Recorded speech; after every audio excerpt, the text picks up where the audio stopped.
One of the many signs of the worrying level of shrinking of the Dead Sea is the popping up of thousands of sinkholes all around its shores. The Dead Sea, a centuries-old wonder, has vanished, leaving bleak salt wastes and a profound mystery in its wake. A frightening thing emerges from its depths, eluding explanation and threatening the pillars of human thinking. This mystery has experts baffled, fueling conjecture about our planet's destiny. What happened to this once thriving sea? And what does the appearance of this unexplainable presence mean? We go on a journey for answers as we wrestle with the unfathomable, staring into the abyss that was once the Dead Sea. A terrible reality lurks behind its vacuum, threatening to distort our vision of the world. Israel is located on the west bank of the Dead Sea, and Jordan is located on the east bank. The Dead Sea stretches from north to south. The Palestinian West Bank encompasses the land that makes up the western shore's northern half. At its broadest point, the Dead Sea is 18 kilometers long, 50 kilometers long, and located in southern Israel in the Jordan Rift Valley. The Dead Sea holds the distinction of being the lowest spot on Earth. The elevation of the water surface is 430.5 meters below the level of the sea. The salinity of the Dead Sea is 34.2%, which is 9.6 times higher than that of the ocean, making it the world's deepest salt lake and a hypersaline environment. Because of the enormous concentration of salt in the water, it is impossible for any living thing, not even the tiniest aquatic invertebrates, to survive in the ocean. This helps to explain why the sea is called the Dead Sea. The rich mineral and salt content of the water, as well as the atmosphere that surrounds the salt sea, are the primary reasons why man has adored this body of water for many ages. The water in the Sea of Salt is a milky blue color, and the coastlines are covered in white salt deposits. The Sea of Salt is an extremely attractive place. Since the time of Cleopatra, people have been coming to the Dead Sea to take advantage of its minerals for a variety of beauty and health therapies. The Dead Sea was mined by the ancient Egyptians for its asphalt, which was utilized in the mummification process. The ancient Egyptians also used the Dead Sea for beauty items.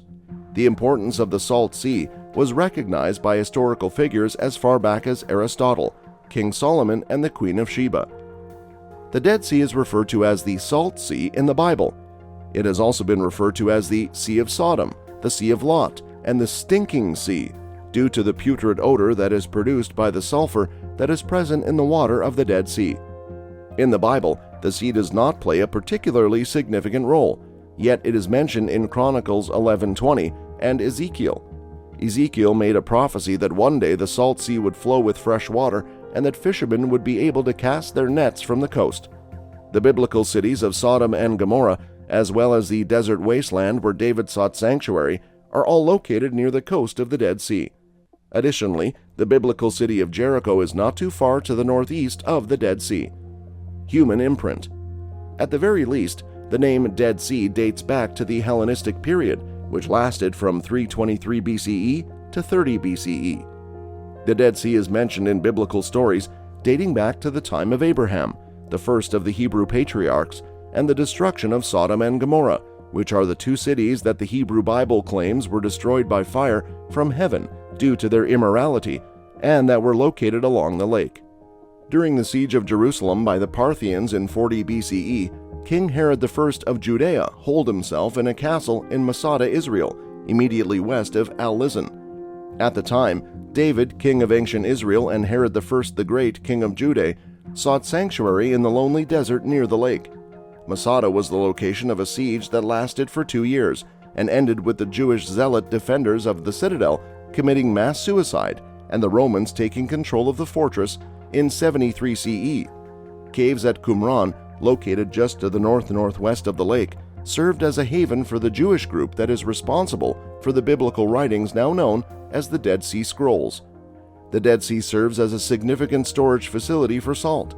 There are additional rock salt deposits in Mount Edom, which is located along the southwestern shore. Since ancient times, a limited amount of salt has been extracted for use. Near the mouth of the Jordan River, in 1929, a potash mill opened its doors to the public. Later, subsidiary sites were constructed in the south at Edom, but the main facility was destroyed during the Arab-Israeli conflict of 1948-49. In 1955, the city of Edom saw the opening of a factory that produced potash, magnesium, and calcium chloride. Bromine and a variety of other chemical compounds are produced by another factory. Additionally, there are facilities for the production of chemicals located on the Jordanian side of the southern basin.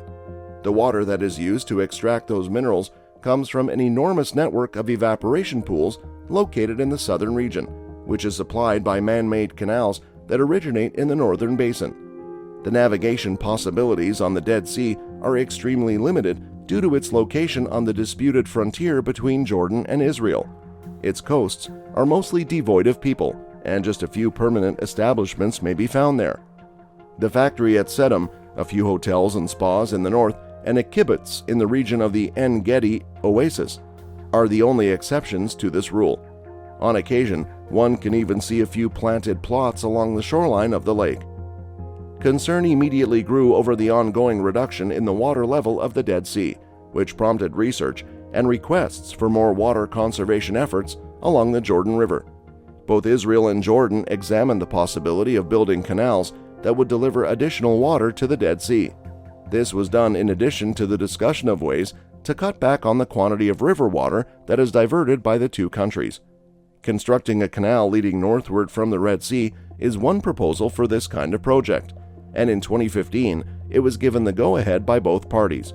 Large quantities of brine, which is produced as a byproduct of the desalinization process, would be pumped into the lake as part of the proposal, which also calls for the construction of hydropower facilities and desalination plants along the canal's path.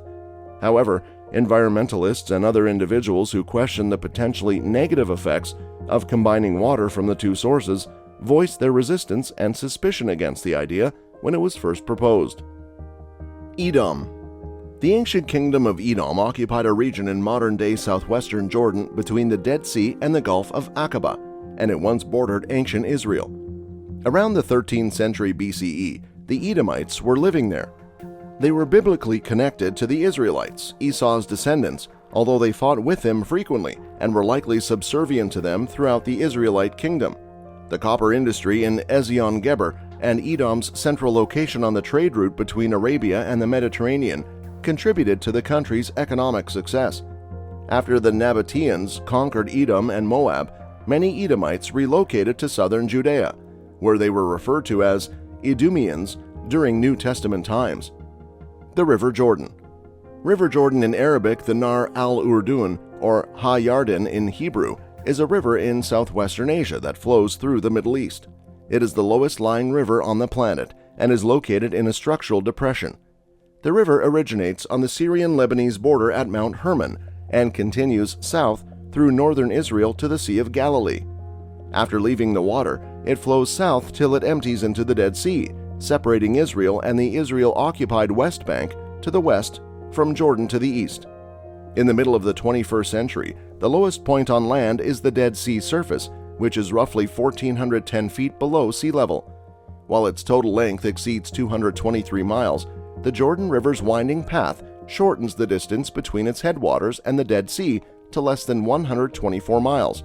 From its mouth just south of the Sea of Galilee until its confluence with the Ebus River on the east left bank, the river served as the de facto border between Israel and Jordan after 1948. However, the Jordan has been the ceasefire line to the Dead Sea in the south since 1967, when Israeli forces controlled the West Bank, i.e., the region on the West Bank on the river south of its confluence with the Ebus.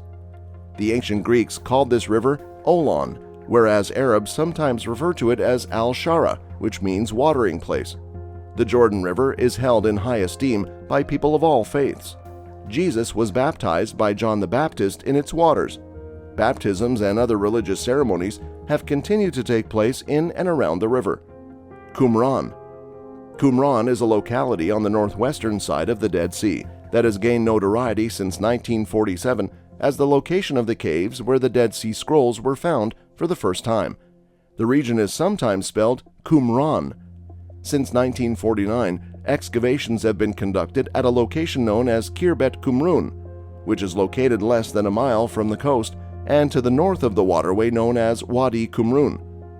These excavations have uncovered the ruins of buildings that are thought by some academics to have been inhabited by a community of Essenes, who are thought to be the owners of the Dead Sea Scrolls. The French archaeologist Roland Devaux was in charge of the excavations at Qumran in the 1950s. Under his direction, the workmen discovered a complex of structures occupying an area that was approximately 260 feet by 330 feet. An enormous aqueduct system that was supplied with water from the Wadi Qumran extended through the site from the entrance in the northwest corner to the southern parts. This system was able to fill as many as 8 internal reservoirs, in addition to 2 baths.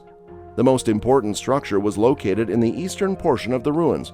It was rectangular and quite huge, more than 100 feet on each side, and it had a towering tower made of stone and brick in the building's northwestern corner. A big room with 5 fireplaces and probably a kitchen could be found to the east of this tower. In a room that was located to the south of the tower, long seats were uncovered. In another room, evidence of an upper-story scriptorium, also known as a writing room, was discovered in the form of a low bench, 3 mud brick tables, and 2 inkwells.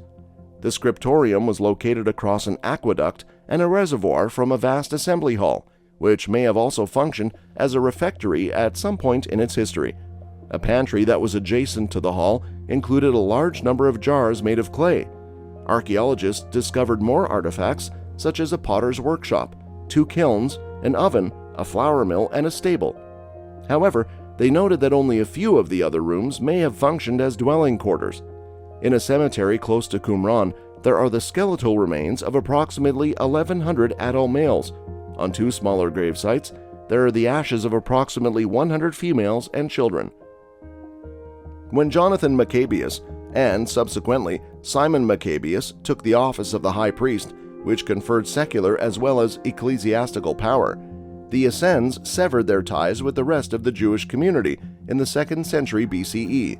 This caused the Essenes to break away from the rest of the Jewish society. Simon had the feeling that he had no choice but to pursue the Essenes because they fought against the usurpation. As a result, they broke away from their leader, the teacher of the righteousness, and fled into the wilderness. Essenes are thought to have founded a monastic community in Qumran about the middle of the 2nd century BCE, most likely during the reign of Simon, but certainly not later than the time of John Hyrcanus, according to the beliefs of some academics. Members of the Qumran community, like members of other Essenian communities in Judea, turned to apocalyptic visions of the downfall of the corrupt priests of Jerusalem and the ultimate establishment of their society as the real priesthood and the true Israel. They did this because they lived away from one another. They devoted their time to the study of the scriptures, to worship and prayer, to manual labor, and to praise. The prophetic festivities of the Messianic feast included communal meals that were eaten by everyone. The practice of baptism that they followed stood as a symbol of repentance and admission into the fellowship of those referred to as the elect of God.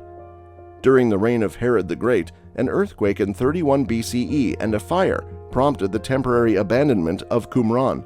However, the community returned to Qumran and continued their lives there until the center was destroyed by Roman soldiers under Vespasian in 68 CE. Roman forces occupied the location up until roughly the year 73 CE. During the Second Jewish Revolt, rebels led by Bar Kokhba used the location as their base of operations. That's all for the video today. We'll be right back with more. Don't forget to hit the like button and subscribe to our channel. Thanks for watching.